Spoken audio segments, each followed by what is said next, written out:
move on with the program because something good may just be happening with the possibility of bringing Nigeria's long-running security crisis in the north under control.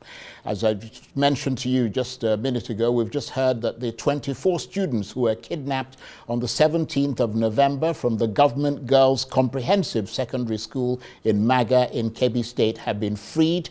Details of that are still coming in, but when you add that to the Tinubu administration saying the US has agreed to establish a joint working group to coordinate a new phase of defense and security cooperation following talks in Washington, then it may well be that out of this crisis an opportunity has emerged or is emerging. The Tinubu administration said intelligence sharing and possible access to US defense assets would be used to support operations against extremist groups, noting that the US government also expressed willingness to provide complementary humanitarian support to vulnerable populations in the Middle Belt and technical assistance to improve Nigeria's early warning and conflict prevention systems. In return, the Nigerian delegation reaffirmed the government's commitment to strengthen measures that would protect civilians. And the talks also helped to dispel US misconceptions about allegations of a state-sanctioned or religiously targeted genocide in Nigeria. All this, of course, assuming that a different soundtrack doesn't come from the Americans. Meanwhile, for the governors of the northern states, reality is most certainly a different soundtrack of relentless terrorist and bandit attacks. They're calling an emergency meeting this weekend to see what they can do. Well, for more on this, I'm joined now on the line from Lafia by the governor of Nasarawa State, Abdullahi Sule. Governor, thank you very much indeed for joining us. I hope you can hear me loud and clear. Can you? Thank you very much. I can hear you loud and clear. Brilliant. First of all, thank you for joining us. I wonder what your reaction is to the news that broke just an hour ago or so this evening that the 24 schoolgirls abducted in Maga in Kebbi State have regained their freedom.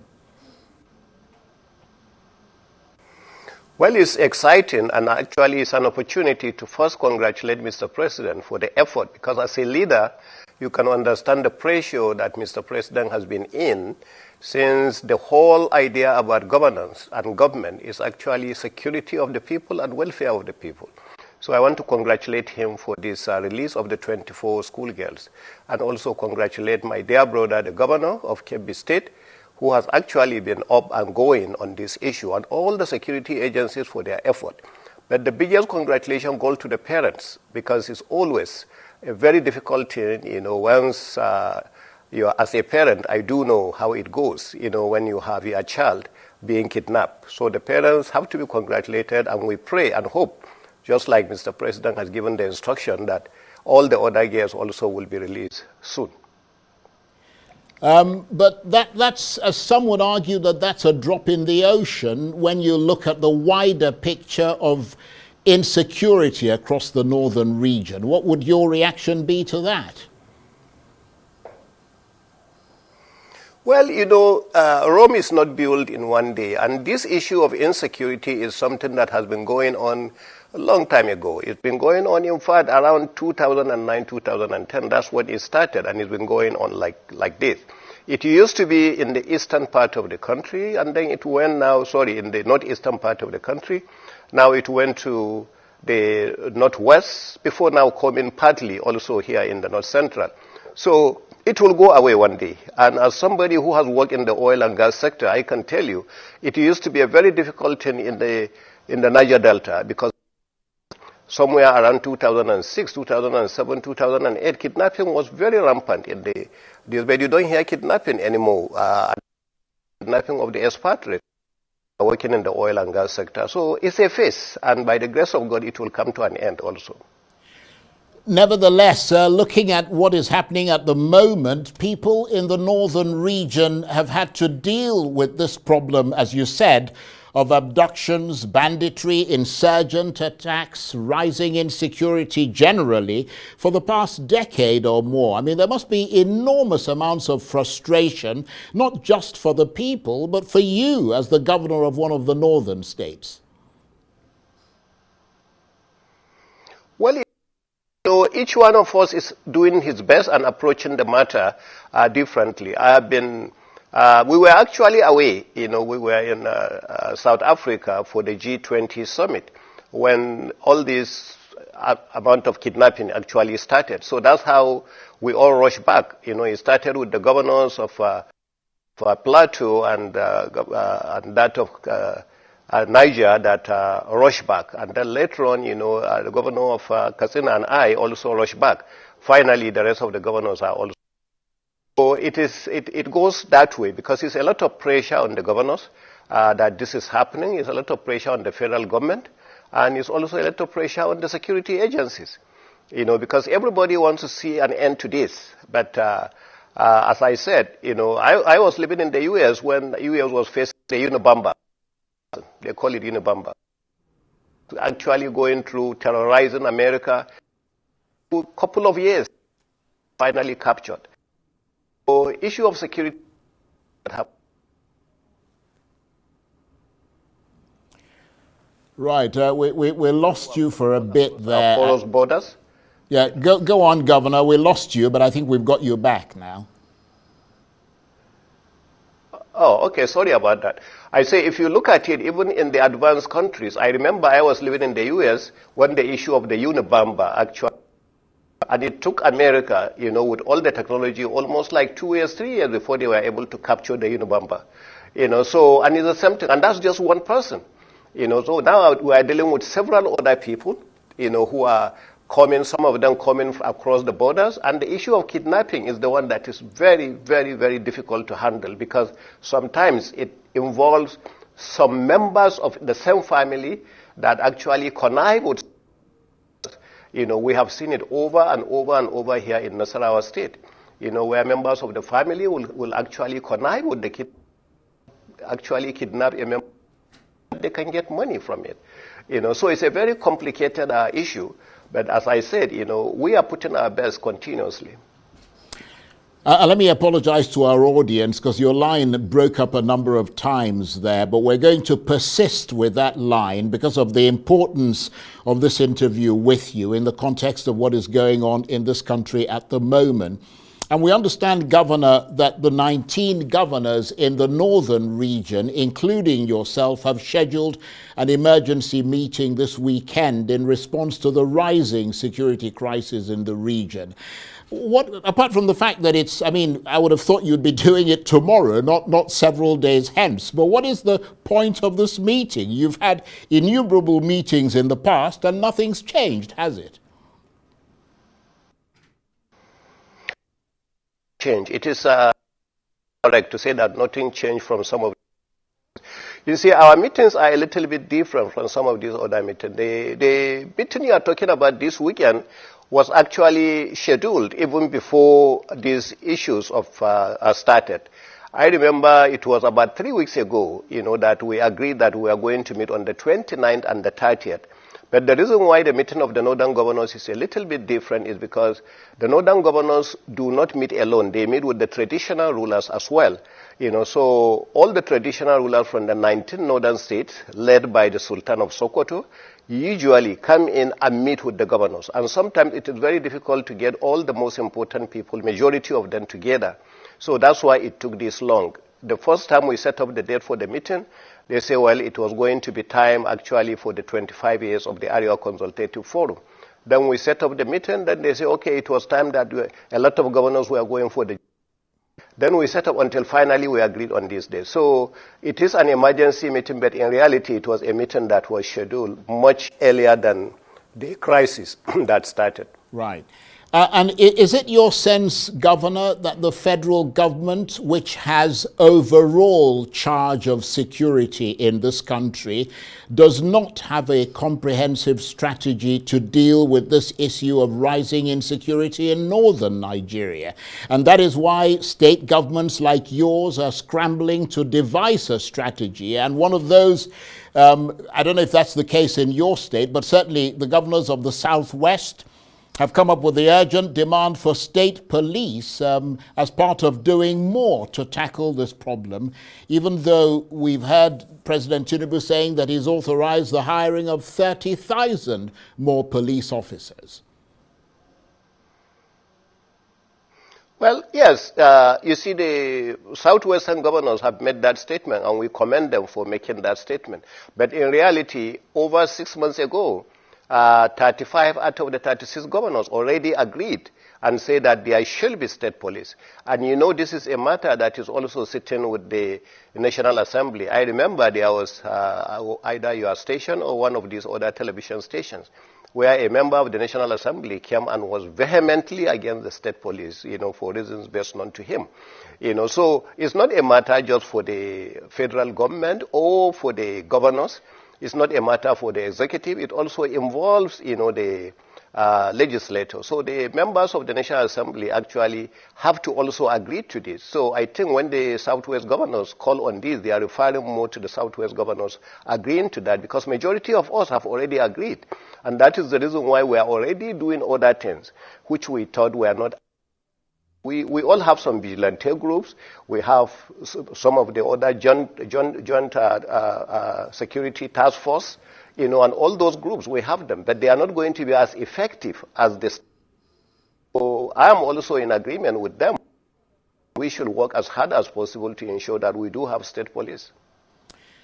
But Governor, I'm sure you know that it's not just about hiring police. I mean, the problem is that they are often hugely underpaid, which leads to problems with corruption, low morale, etc. And that raises the question of how well these new police officers at the federal level and possibly at the state level, if state police is allowed, will be paid. Because that is really the only way to ensure that they do their jobs diligently and efficiently. So you may have the plan, but do you have the budget?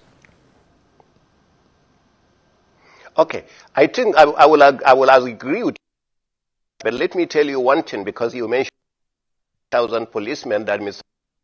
for them to be employed. The 6 governors to go around and look where these policemen, you know, so a man of the group that went to all these in the northern part of the country. Believe me, what challenges we even have, the president set up this committee. If this police training institution, you will not agree for your enemy even to go to some of those places. They are in a terrible shape.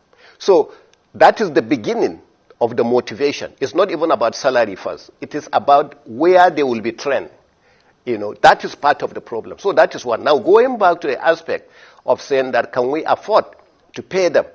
So once they are trained and they graduate, you know, the next idea is their own welfare, which is one of the recommendations we are making to this committee set up by Mr. President.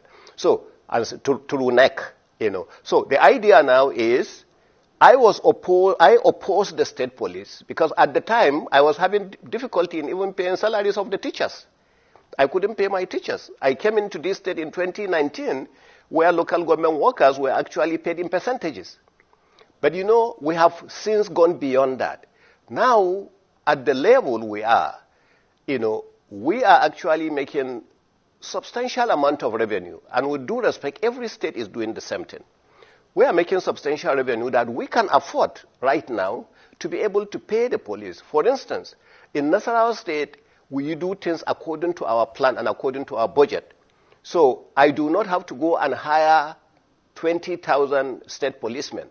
You know, I can say no, take 5,000. And then I check the show that we will be able to address and to motivate them and train based on that number.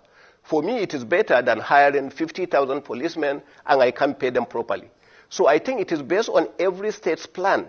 Nasarawa, we have just 3 million people, even though we are sitting on 27,000 square kilometers. But this is what if we can get 5 policemen, I have no doubt we can pay them adequately, and the policemen that are paid today, so we can pay them adequately, motivate them, train them, and equip them, so they will be able to support our state.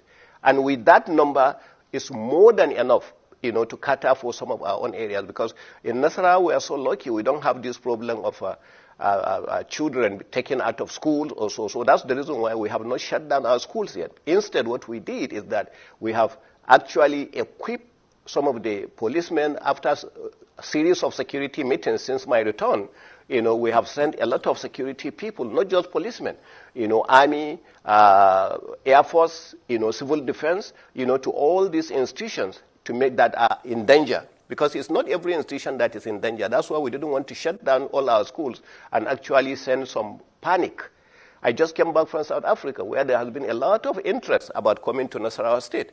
So if I now go and shut down and create panic, then I will have challenges, even with some of these investors coming in. So that's the reason why we are looking at that, and we are drawing down, when these schools will close, rather than allowing them to stay so long. Right after their exams, we shut down.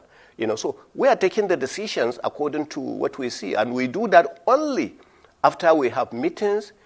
Yesterday, I also had another meeting with the CP, with the commandant of the Air Force, with the commandant of Civil Defense, with the commandant of the 2 generals, for the special forces in Doma, and then the wild stroke that we have.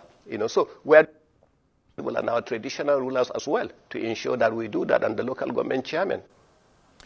Well, it really is interesting talking with you because, you do seem to have a plan there, Governor. I'm not quite sure that can be said for all the other governors across the country. But just staying with that theme of doing more, I'm sure you must have heard the federal government saying they've spoken to the American authorities and they've agreed a joint security pact which would potentially lead to the sharing of intelligence and the supply of weapons. And it follows those high-level meetings in Washington between the Nigerians and the Americans. Do you think that could change the situation and turn the tide in favor of the Nigerian government? Is that the solution, to look for help abroad? I think it's more than the solution, to look for help abroad, not only from America, but from any other nation that is going to assist Nigeria. And that is where really I commend the federal government, especially Mr. President, for the way they responded to Mr. Trump when Mr. Trump actually sent that tweet, because it is very important. I had all kinds of comments. Somebody that lives in America like me, I know that America can only take care of American interests. Anywhere you touch American interests, America will come in. So when you hear all those things, it is purely American interest that was in play. So, and I'm happy with the way, the maturity Mr. President approached it without following all the rancor about several people that you can do this, you can do that. He was calm throughout. He made very little statement throughout the period. And now you can see the NSA also went in there and he met with some of the Secretary of State and other officials of the Defense Department, and they were able to come up with this assistance. But in addition to the assistance from America, we need assistance actually from Niger. We need assistance from Chad, from Cameroon, from anybody else that can assist us. Because our neighbors can actually do a lot also to assist us, and we should actually seek for that assistance. So we should be able to cater this, because majority of some of these people coming are not even Nigerians.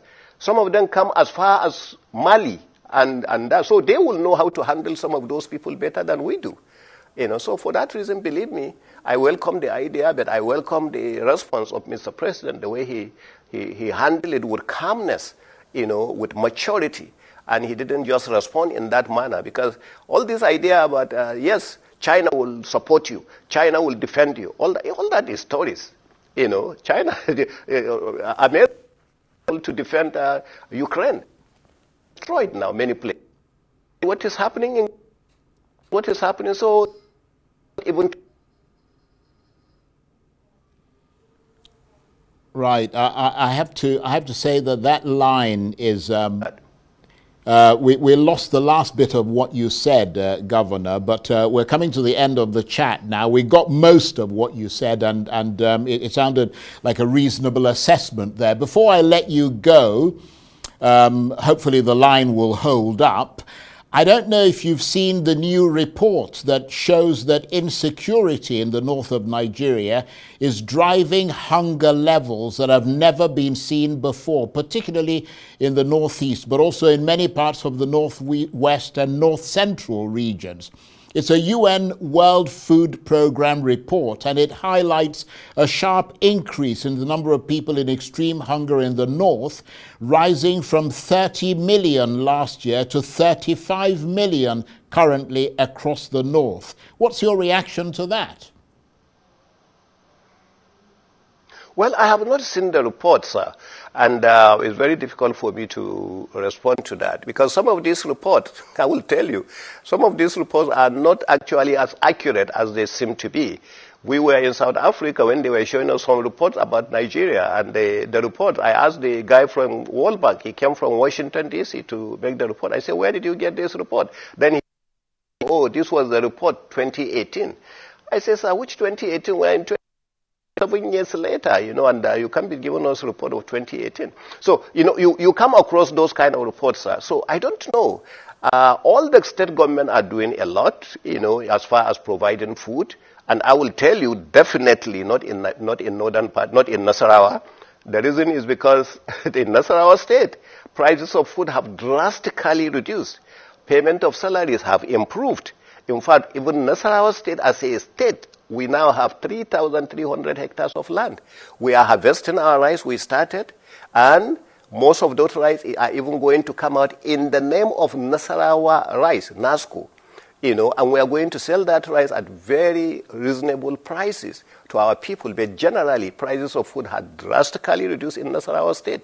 So if there is an increase, you know, well, it's an average. I don't think there is an increase in Nasarawa state. So that's why I have not seen the report. I doubt the report is correct, you know, but I don't know.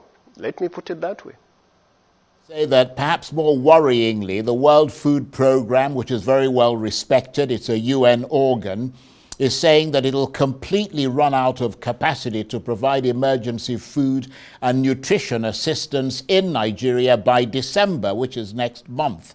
And of course, there's concern about what impact that is likely to have on vulnerable communities. So hopefully, as you suggested, and as I said, your state, Nasarawa, may be doing reasonably well. That's not necessarily the case across the entire region, but the hope is that the governors will step into that breach and scale up their support. But I want to thank you very much indeed, Governor. Thank you for persisting with us and for making a lot of sense in what you were saying this evening. Governor Abdullahi Sule is the governor of Nasarawa State. He was talking to me on the line there from Lafayette.